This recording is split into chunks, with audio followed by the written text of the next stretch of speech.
sorry about that part too. I chose to a certain degree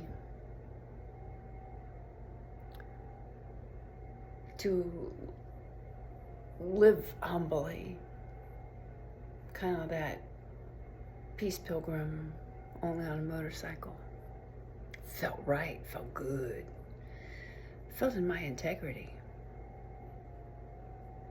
especially with what I know of the original instructions, whatever that may be, the universal principles, etc., and just us taking care of each other, you know. Did a lot of bartering. I know how to live very, very minimally. So coming to this space of, wow, if this is my ancestral inheritance, I accept. I know I deserve it. I definitely deserve it. And the reason I say that is because the shit I went through in the military,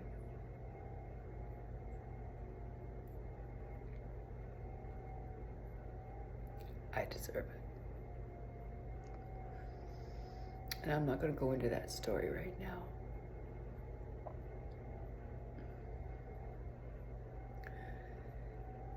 So, when I felt this,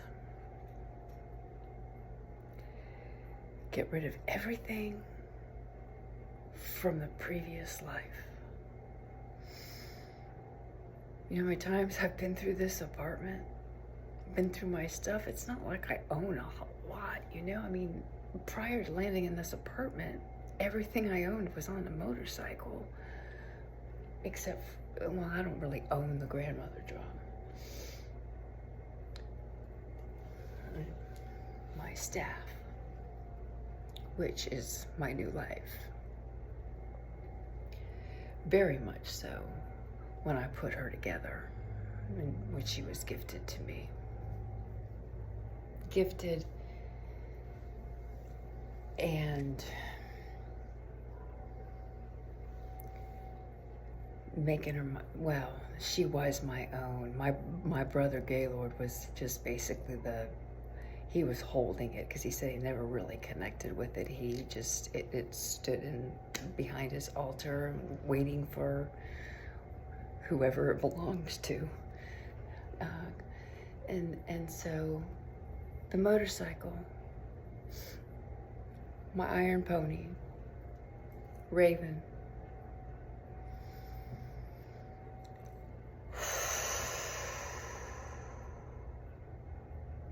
it's the last of it. And I donated her. Couldn't sell her. It's kind of like taking a ceremony piece, anything ceremonial, like a pipe, a drum, things like that.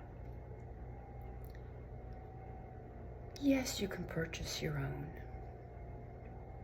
You can have one commissioned. You can commission for one, or commission, yes, I think that's how it's termed. And gifted is usually the best. Making your own, ooh, that's even better.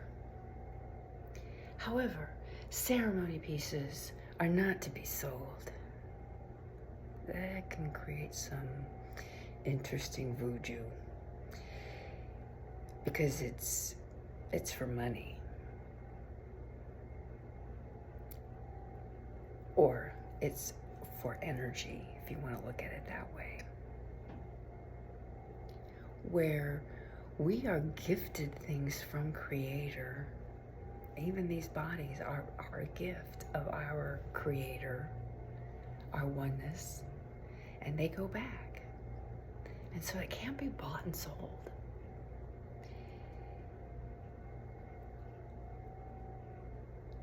And I believe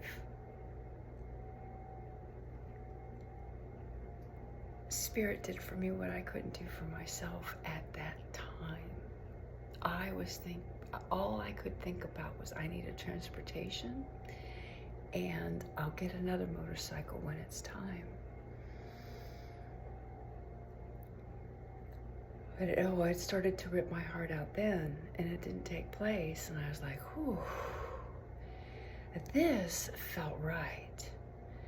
This felt very, very right. It's like, yes. So ceremonial pieces, when they're released, they're either paid forward, gifted forward. You know, you cleanse and clear and cleanse them, and you pay them forward. You gift them, or you return them back to the Mother Earth. Many times they would be buried, you know, given a ceremonial, you know, death, burial. Sometimes into water, sometimes into fire, sometimes directly into Mother Earth. So everything that was either released because it had come to its end of its time, or released into the waters, gifted after being cleansed. But there's certain pieces that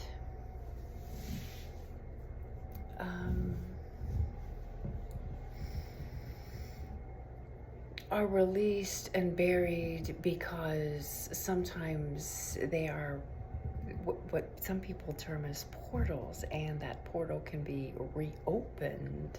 Even if it's been cleansed and cleared and buried and rebirthed, it can be a portal into that world again, or for that world to enter into the world you're in. And so there are a couple pieces that were placed, actually buried into the dirt underneath the Colorado River. And I'm like, you ain't coming back, type of thing. And not in a negative way. It's basically that time is done, and that energy is no longer needed moving forward.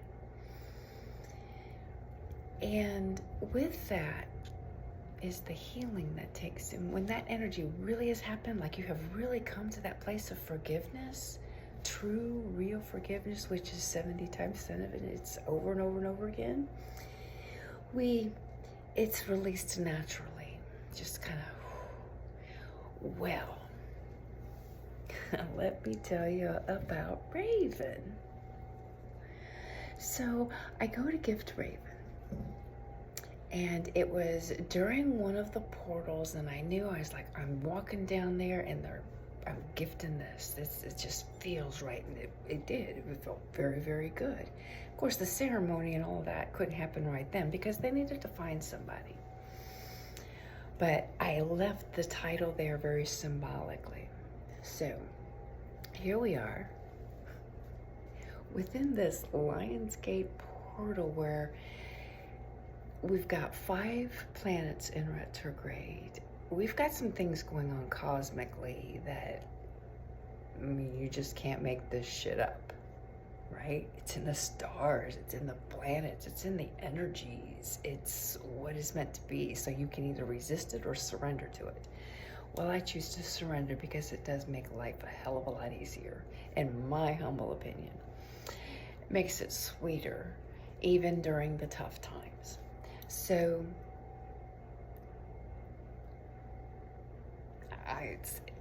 they wanted to do it Friday, and I'm like, I can't. I'm going to be in ceremony space with my adopted mom's celebration of life.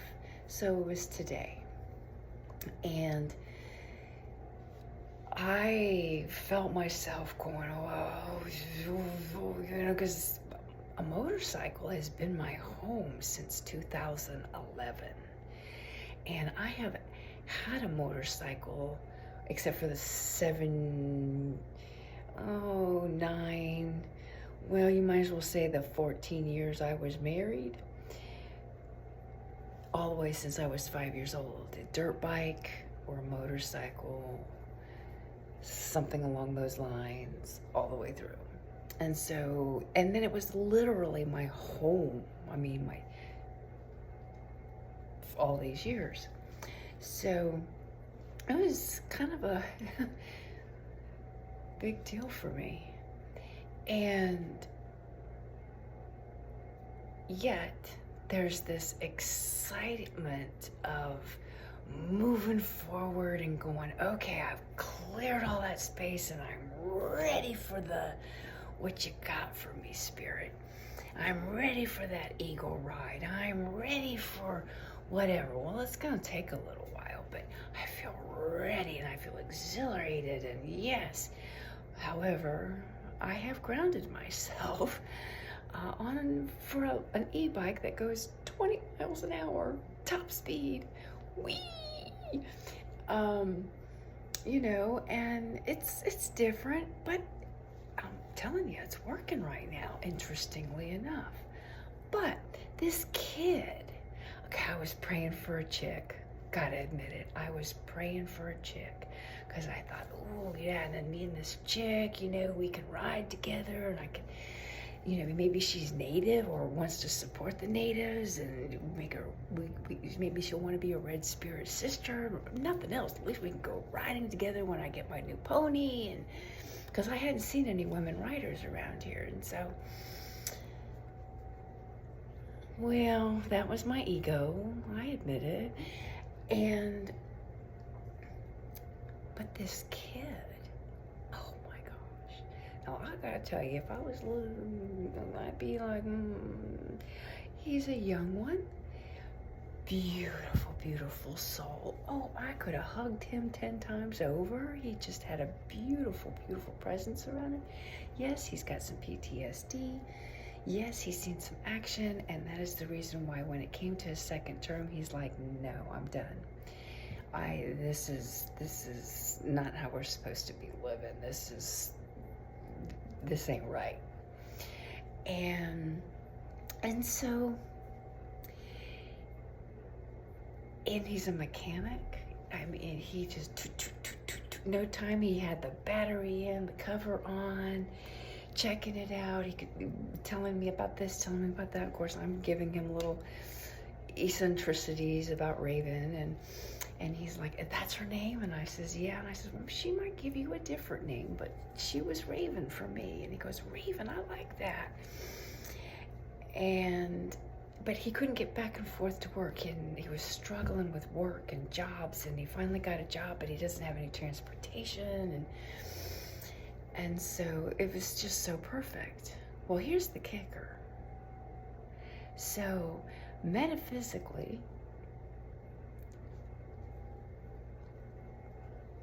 handing the raven, so to speak, handing that over to the younger generation, okay? But even beyond that, this kiddo, this younger brother of mine,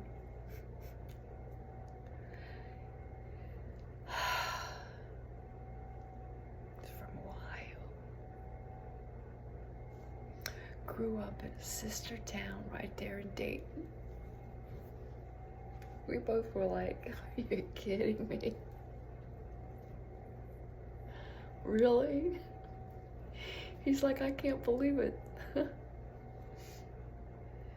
He had just come from Ohio in January after getting out and was basically living on the streets and trying to find a job and trying to figure out his life after leaving the military, but just, he's like, Yuma's got me. And because he walked, you know, the base, Yuma military base. He's like, this shit ain't right. He's like, I'm done. I'm not doing my second term. And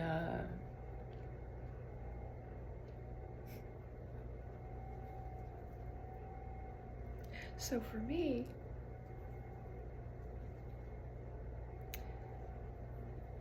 it felt like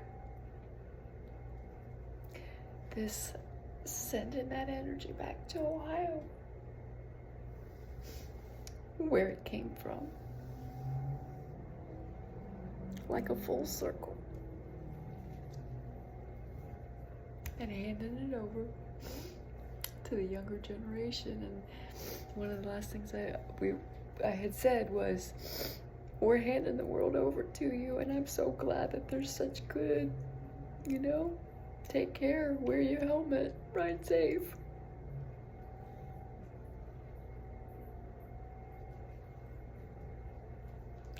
And then when he pulled out, Rashidi tried. I had to lock Rashidi into the apartment.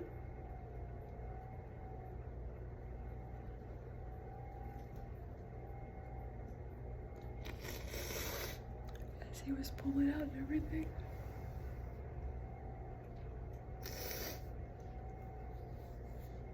And then it felt like somebody took and reached inside and ripped my heart out, a part of my heart out.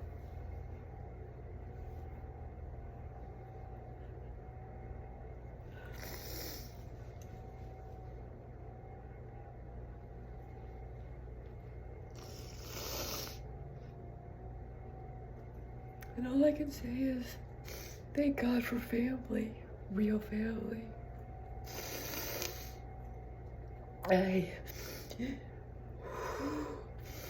I couldn't see straight. I couldn't breathe. I called a sister right away. Just talk to me, talk to me, talk to me. Just hearing a voice, a real voice, a familiar voice, a family voice. So don't hesitate to reach out to each other. And she held me, talked me through,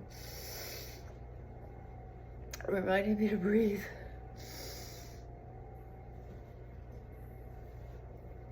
And we kind of talked through it and came with these few little realizations, and she was sharing the hummingbirds with me.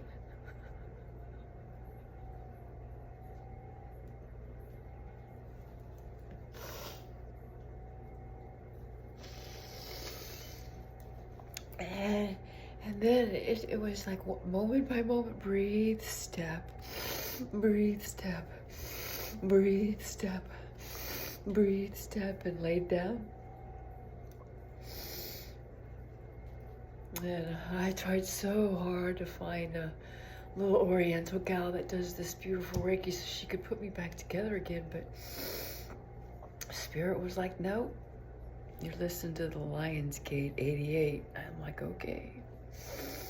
And that kind of honed things in and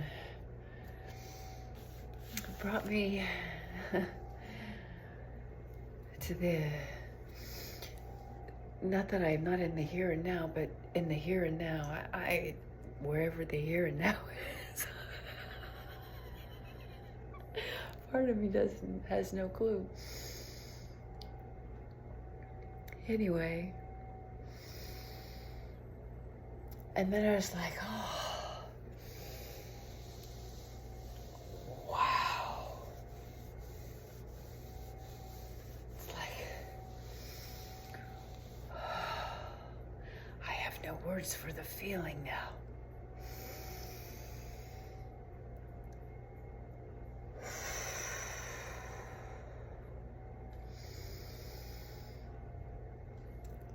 There's no words.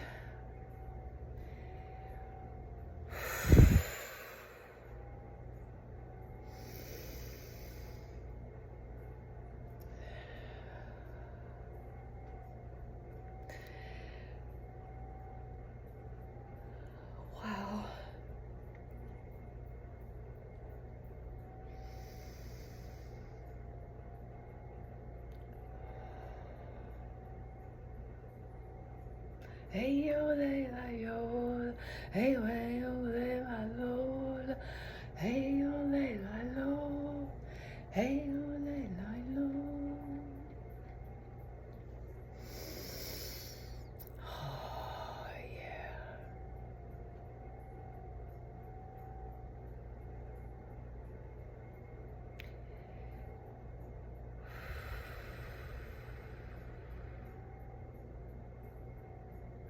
We got this, family. One step, one decision, one moment at a time. And keep it to love, not fear. Fear would have had me keeping that motorcycle.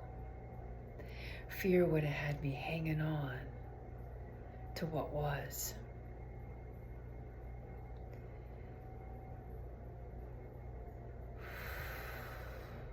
Follow the love, follow your heart, follow your intuition, and don't listen to nobody else unless they are very entrusted family.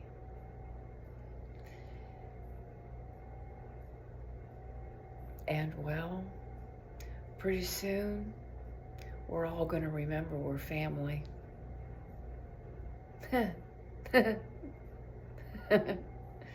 We're all going to remember we're family. This is one thing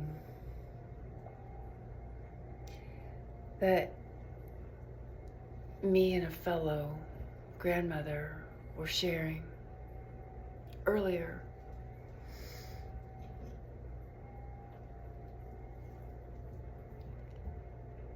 Imagine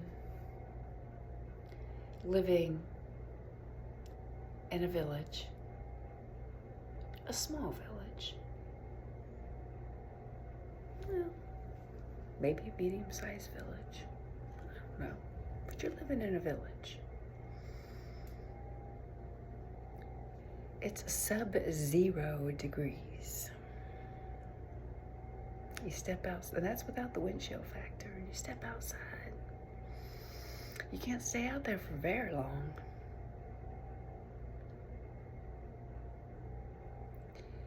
But you're all in this community tent. You're in this inabee, community inabee, a lodge together. And there's no just taking off. Well, I mean, you can if you want your own death wish.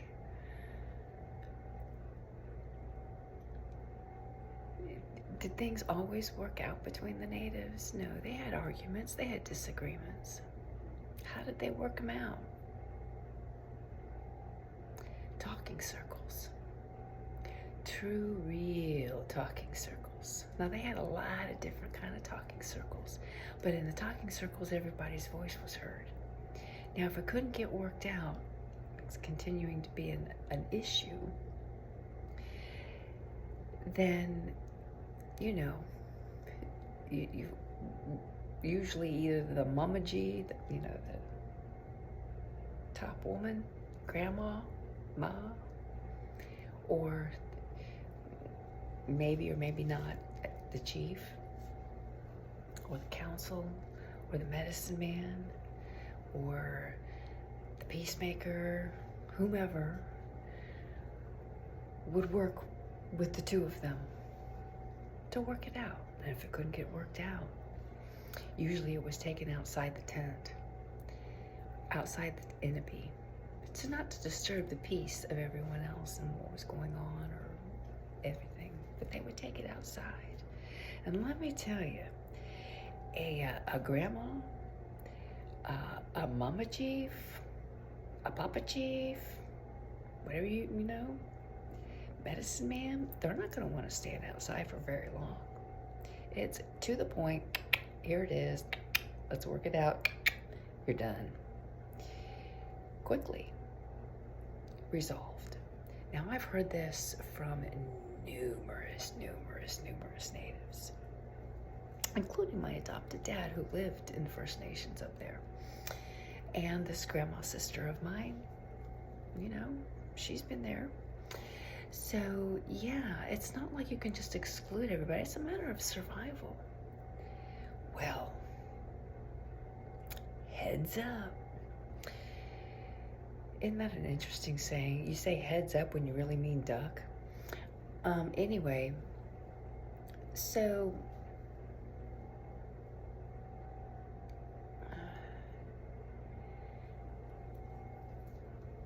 the real work, and this is what every true grandmother really knows, a real grandmother spirit really knows this. It's not the other person that's the issue. It's how you are perceiving that person that's the issue. The real work goes on inside. That's where the real work goes, because everyone is a mirror. And so there is not a single person thus that I have come across in my few 56 years. I mean, I'm not an elder, and I will not claim to be an elder. I'm still learning and all of that. I mean, yeah. But anyway, there's not a single person that I have not had an issue with. Issues are like tissues. They're always going to be there. You pull one out, there comes the next one. Well, 9 times out of 10, till the box is empty. When the box is empty, well, you're expired. You're done. My mom of 93, she was still working on one. But we won't go there. Anyway, so how do you work those issues? Do you fix the other person?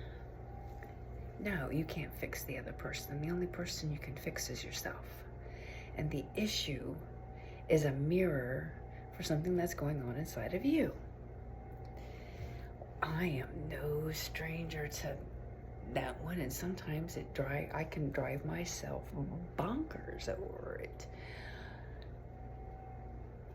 However, man, once you like really settle into that, the most peaceful person in the world two of the most peaceful people in the world that I personally know.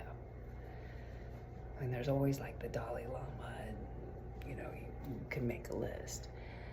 But did they have issues? Heck yeah. Jesus got angry and took that table and flung it and said, "Get thee out of here."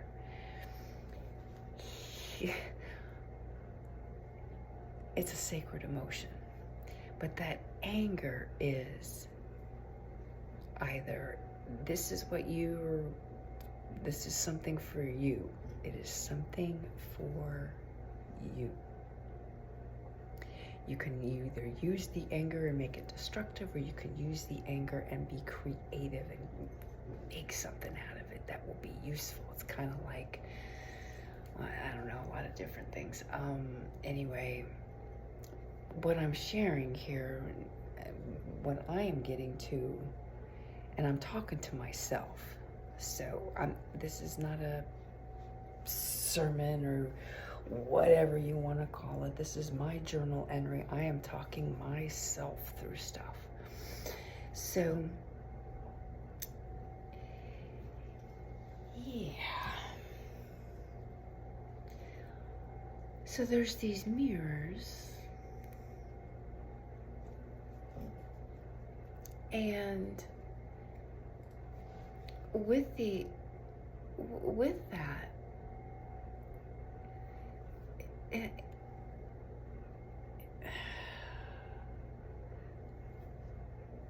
I'm not even sure where I'm going with this at this point, other than it just felt good to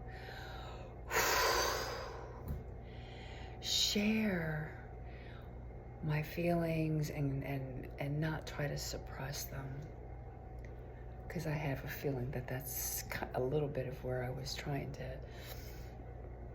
head, and I do not want to suppress the emotions.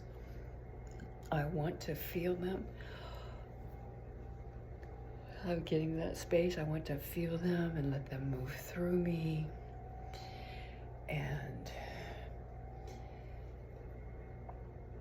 But I had that aha with this. Wow, that's a full circle. It's a full circle. It's very, very interesting. Very, very interesting.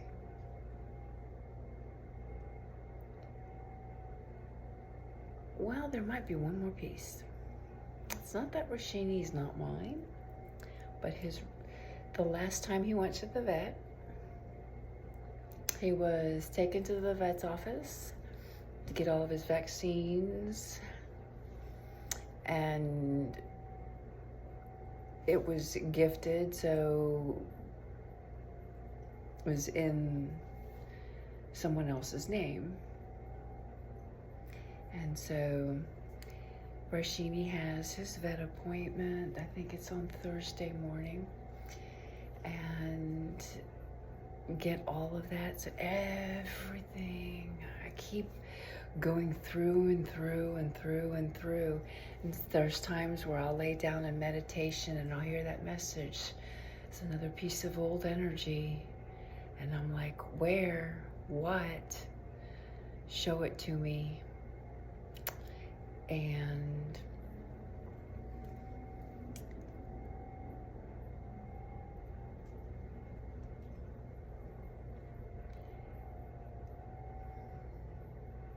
the natives have called it that timeline split.